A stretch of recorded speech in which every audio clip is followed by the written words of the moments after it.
You have entered into the black hole of real estate, a place for industry news, tips, and strategies. Once you enter into our vortex, even if you could leave, you're probably going to want to stick around. I'm your host, Ron Weiss-Sakarski, and you are now entering the black hole of real estate. I am excited to be back with this post-holiday Thanksgiving edition of the black hole of real estate. One of the things that jumped off the page to me this week was that the U.S. borders with Canada and Mexico are going to remain closed through December the 21st.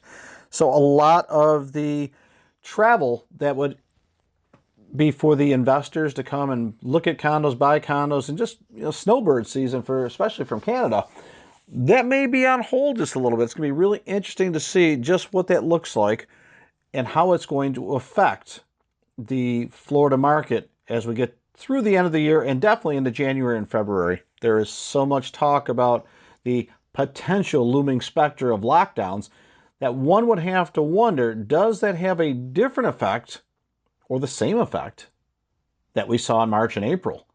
And let's remember that the sales statistics for 2020 exceeded 2019 despite COVID. So having been through this, property buyers have found a way to navigate these troubled waters and these restrictions to still buy property at an increased rate. I don't think anybody would have looked at 2020 with everything going on and said that sales would be larger than 2019, and yet it's happened. So as much to do as there is about the borders remaining closed to December 21st, it's almost a non-story because it's something we've been experiencing for quite some time right now. At some point, will those borders open up? Of course they will. But it hasn't had an effect so far in the real estate market, and chances are it'll actually be a non-news issue. But I thought it was interesting that they're going to continue it for, another about 30 days, give or take. As we move away from the Thanksgiving holiday and into December, one of the things that also was interesting to me was that conforming loan rates for Fannie Mae and Freddie Mac have gone up about 38,000 in 2021 numbers. So when you think about that increase, it's showing the effects of low interest rates and affordability and the increase in property values. So when the conforming loan rates continue to go up in 2021, it suggests that those prognosticators feel that we are going to see continued increase in home pricing. Kind of hard to believe. And yet here we are. I mean, we're on a 10, 11-year winning streak as far as prices going up. And the beat goes on, continues to do that. Now, one of the things that I am paying attention to right now is how the rentals are starting to take an effect on banking.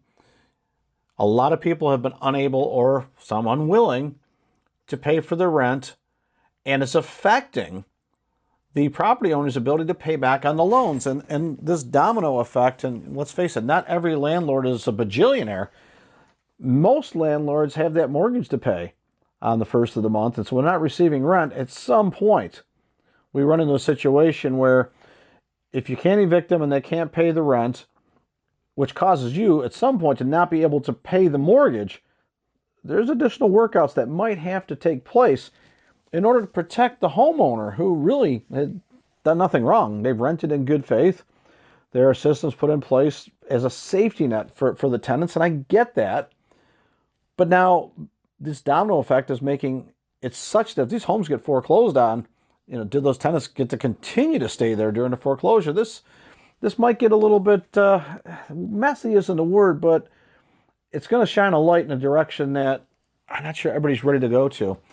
The most troubled banks right now are looking at their ratios, and they're finding that some of them may start to fail the stress tests that are put out from 10 years ago during the financial crisis. Now, it's a little early to be projecting doom and gloom, but as overall awareness, there's a few struggling banks out there within definitely one in Florida. And there's another one in Kansas that's been hit hard with agricultural loans. So as we move into the next year, we need to watch the banks and see what takes place. We've heard rumblings throughout the year that foreclosures will start to increase.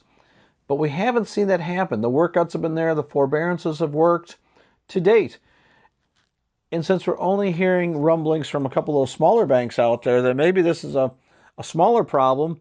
And if we were to examine banks year by year, every year, there's always a few struggling banks. This is not a unique thing. So we may not actually get a look at what the damage might be for 12 more months. There's other factors in play right here. And of course, vaccines may play a role. Economy certainly is going to play a role. Lending practices absolutely also play a role. So this is not something that's going to happen overnight. And it takes a minute, so to speak, for things to go as bad as the 2008 crisis, which no one thinks that we're going to be. We've been hearing about commercial loans also being a problem, but we've been hearing that for years. We may never get to it. So before we write it off that we're heading to the next really, really bad struggling situation with banks and commercial lending, so far, so good. They've been able to string things along and keep things viable. We'll see where that goes. The NAR, National Association of Realtors, this week, past week, they came up with a resolution with the Department of Justice on MLS and commission rules, and they're looking for additional transparency. One of the things that they were really concerned about from the Department of Justice is agents suggesting that when they work as a buyer's agent, that the service is free. I think a more proper way to say it is that they are compensated based on the seller's commission agreement with the listing brokerage. So if an agent has been saying that, hey, I'm your buyer's agent, and you get me for free, what they're saying is that buyers are paying a price based on the seller paying a certain commission structure. This is along the lines of transparency as well as commission compression, and we're seeing this across the industry. A number of hedge funds and companies have inserted themselves within the transaction, and that includes the Zillows and the Open Doors and all the other instant offer group that's out there. There are changes that will happen. But this business has evolved for years and years. I mean, can you think of a time, say 10 years ago, where there wasn't a proliferation of website activity and the IDX feeds, and Facebook wasn't the big thing, and social media wasn't what it is today? So the movement's already in place, and the commissions and the compressions of that, everybody wants, it's a big pie. Everybody wants a bigger piece. I suspect it will continue. I got to believe that despite all the movement towards this, there's a large segment of the population that really wants to have professional service from agents that are boots on the ground, that are experienced, that understand the market, understand the properties that they're selling, and why one property may be more desirable than a different property. So far, I haven't seen that they're ready to replace realtors with robots or anything like that. But I believe there is a shift in the compensation piece. One side believes that competition will create a better product. The other side, there's rumblings that says, well, if you're in real estate and your ability to earn a living and make what you're looking to make changes, I wonder, will some of those people move to different sales industries? I'm not sure. I'm not suggesting anybody moves or changes their business plan right now. It's early in the game for that. But there's chatter. I think these laws are designed to help the consumer, and they're probably well intended, and we'll see if that's how it plays out. I guess the nightmare scenario is that we go from a situation where you've got professional agents that really understand the market to order takers that are processing files and, I would say, making a relatively small amount that would force some of the professionals to go seek positions in other industries to earn the level of compensation that they're looking to earn.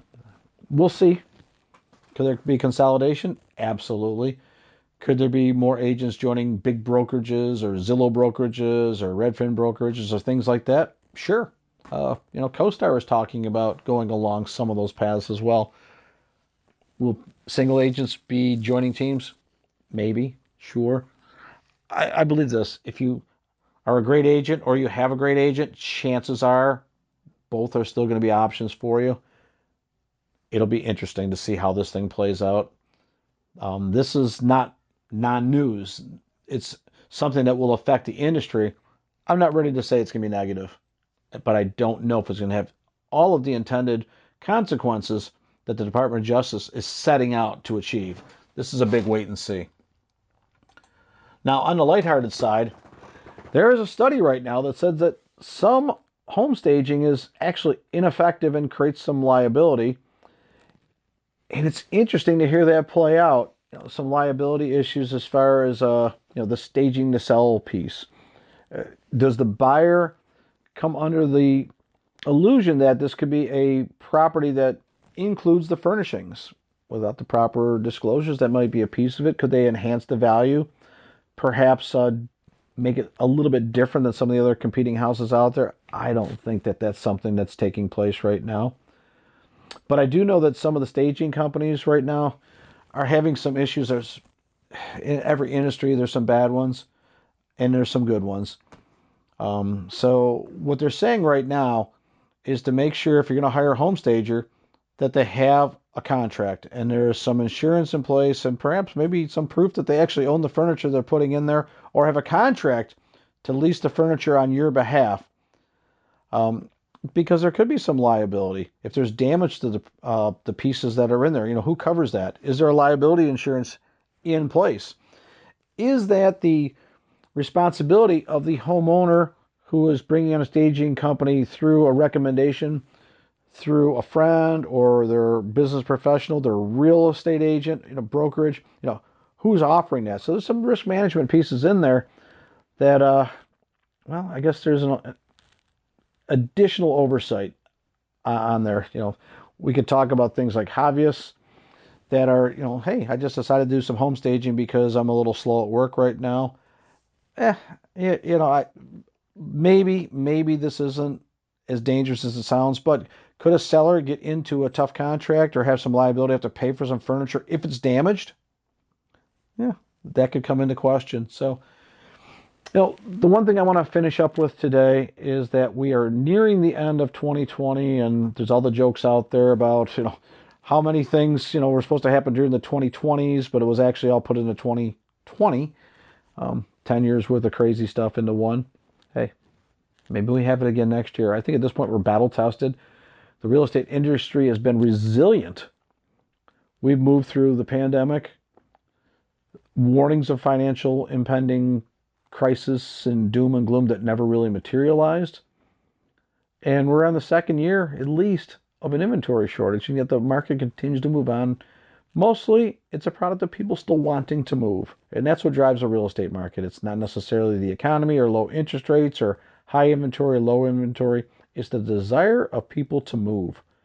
And more people took advantage of the resources in front of them, compromised as they might have been, and moved more often in 20 than 2019. And that's the real story. When people want to move, the market moves forward, and that's where we are right now. So hope you had a great holiday. We'll be really looking very hard, very strongly over the next few weeks of the wrap-up numbers for 2020 and have some projections of what 2021 is going to look like. This is Ron Wysokarski, your host for the Black Hole of Real Estate.